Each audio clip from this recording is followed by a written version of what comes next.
is up, you sinners and saints? Welcome back to the Raging Atheist. I'm your boy Nakasuchi, and today we're going to do another Bible reading, yo. And it's Matthew Chapter 10. And we're going to get, it's not really the words of Matthew, but we're going to act like it is because it says it's the Gospel of Matthew, but whatever. So we're going to get Matthew's perspective on what kind of a dick Jesus Christ is. Now real quick before we get started, I want to get a little context about how I'm going to approach this. Because, Matthew really throws me off. I almost didn't start with Matthew. I think that the Bible, especially the Gospels, read as a science fiction novel. They read like Jesus is half alien, that God is an alien, and it reads as such, and that's how I'm going to interpret it as I'm reading this. I'm not saying it, the Bible's saying it. But Matthew just really talks about some superpowered mumbo-jumbo bullshit, and it's not really the start of the Gospels. You don't start with Jesus' birth, you don't start with, you don't find out about this mountain, it's just a bunch of shit. But it's the first gospel, so you have to start with the first gospel. So I'm not even going to really get into the fucking narrative that I'm trying to fucking get into with this whole Bible reading shit until like a year from now when I start the next fucking gospel. But anyways, Matthew chapter 10. And when he had called unto him his 12 disciples, he gave them power against unclean spirits to cast them out, and to heal all manner of sickness and all manner of disease. Now, right away we have to understand the time period of the Bible. These people literally believed that spirits were everywhere. If you had a fucking seizure, they thought you were possessed by a demon. You have to understand the times of the fucking period. And, to say that he gave them power, that could mean a number of things. That could mean that Jesus gave them technology, as we're going to get into later in our interpretation of the Gospels.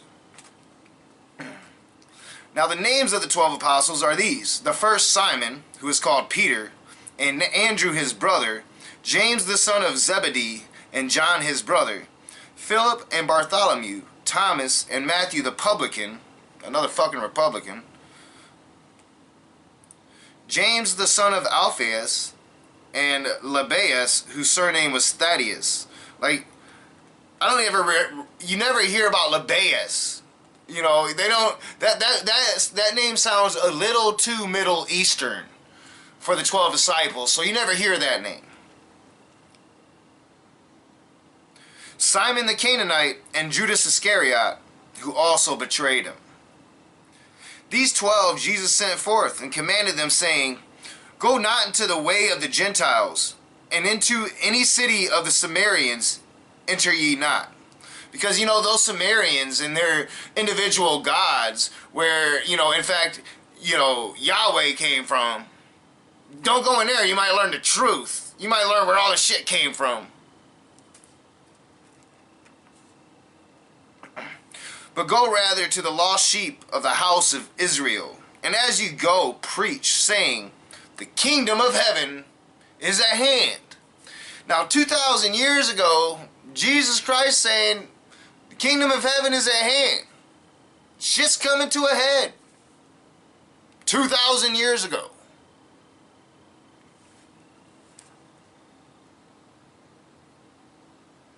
And as you go, preach, saying, The kingdom of heaven is at hand. Heal the sick, cleanse the lepers, raise the dead, cast out devils. Freely ye have received, freely give. So these are the powers that Jesus gave his disciples. And they can do all this shit, supposedly, this magic bullshit. And the fact that modern day people believe that this really happened just goes to show you really how far we haven't come, if you think about it. Provide neither gold nor silver nor brass in your purses. Because dudes carried purses back then. Shit was a little different. Nor scrip for your journey, neither two coats, neither shoes, nor yet staves, for the workman is worthy of his meat. So I gave you all these cool powers, but you can't wear shoes as you walk across Israel. That's a dick move, Jesus. Just saying, that's a dick move. And into whatsoever city or town you shall enter, inquire who in it is worthy, and there abide till ye go thence. And when you come into an house, salute it.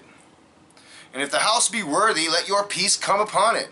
But if it not be worthy, let your peace return to you. So if it's not a good, believing household, don't be peaceful. But yet God, Jesus is a God of love and peace. But he's going to address that in this chapter. And whosoever shall not receive you, nor hear your words, when ye depart out of that house or city, shake off the dust of your feet. Verily I say unto you, it shall be more tolerable for the land of Sodom and Gomorrah in the day of judgment than for that city. So Jesus just making some brutal threats. That ain't good. Gonna be a lot of death. Behold, I send you forth as sheep in the midst of wolves. Be ye therefore wise as serpents, and harmless as doves. But beware of men, for they will deliver you up to the councils, and they will scourge you in their synagogues. And you shall be brought before governors and kings for my sake, for a testimony against them and the Gentiles. But when they deliver you up, take no thought how or what you shall speak, for it shall be given you in that same hour when you shall speak. For it is not ye that speak, but the Spirit of your Father which speaketh in you. Because that shit works. And the brother shall deliver up the brother to death, and the father the child, and the children shall rise up against their parents and cause them to be put to death. You guys say that Jesus is peaceful. Let me read that again. And the brother shall deliver up the brother to death, and the father the child. I'd kill my kid. No.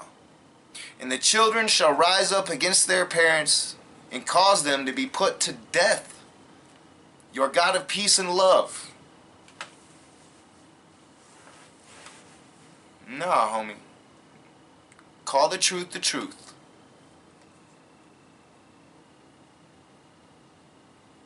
And you shall be hated of all men for my name's sake, but he that endureth to the end shall be saved.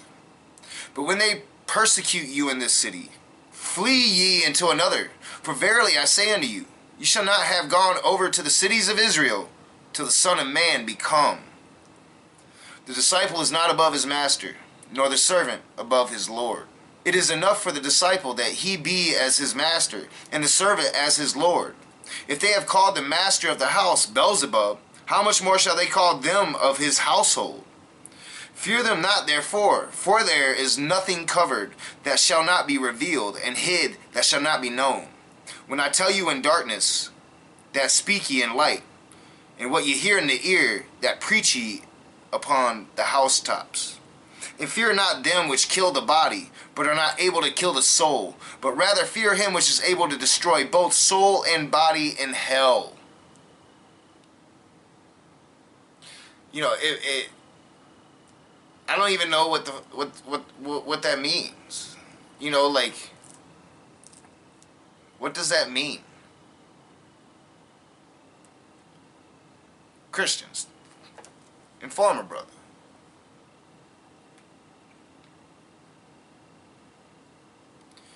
Are not 2 sparrows sold for a farthing? And one of them shall not fall on the ground without your Father. But the very hairs of your head are all numbered. Fear ye not therefore, ye are of more value than many sparrows. That's reassuring. I guess I have more value than many sparrows. Cool. Whosoever therefore shall confess me before men, him will I confess also before my Father which is in heaven. Because,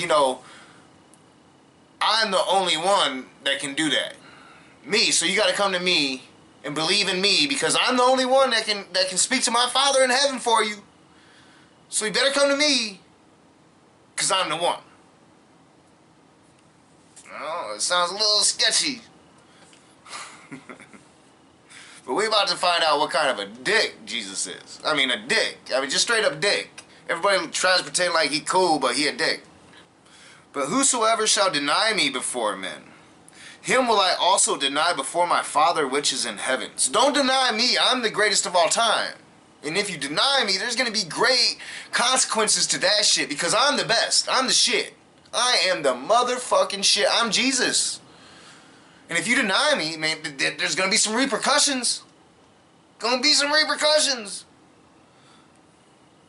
Think not that I am come to send peace on earth. I came not to send peace, but a sword. So Jesus straight up saying, you know, I've come to break up families. I've come not to bring peace to this planet, but to bring the sword, to bring death and destruction. And on that prophecy, I'd say Jesus pretty much nailed it. Pun intended. For I am come to set a man at variance against his father, and the daughter against her mother, and the daughter-in-law against her mother-in-law. And a man's foes shall be they of his own household. He that loveth father or mother more than me is not worthy of me, and he that loveth son or daughter more than me is not worthy of me.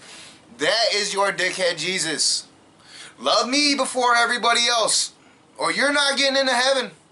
Love me before your daughter. Love me before your father. Love me before anybody else. Even though you've never seen me, you never met me, never heard my words, or you just read about me in this book and there's never been any proof of me, you better love me more than your own kid. I don't love nobody more than my own kid, bitch.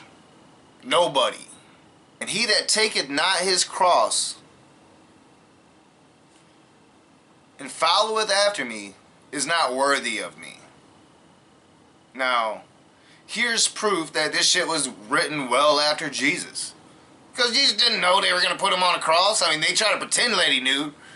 And they wrote some fictional shit in here because, you know, God, he was God and he could see everything, even the future. Nah. I mean, that's their interpretation. I interpret it a little bit differently, as you will see the more we continue. Where we at? We almost done. He that findeth his life shall lose it, and he that loseth his life for my sake shall find it. So if you die, you gonna live. We know that's not true. I mean, we see Christians die all the time. They don't come back. They don't live. I know it's eternal, right? Heaven. Heaven. It's kind of not, it doesn't say heaven here, but I mean, alright. He that receiveth you receiveth me, and he that receiveth me receiveth him that sent me.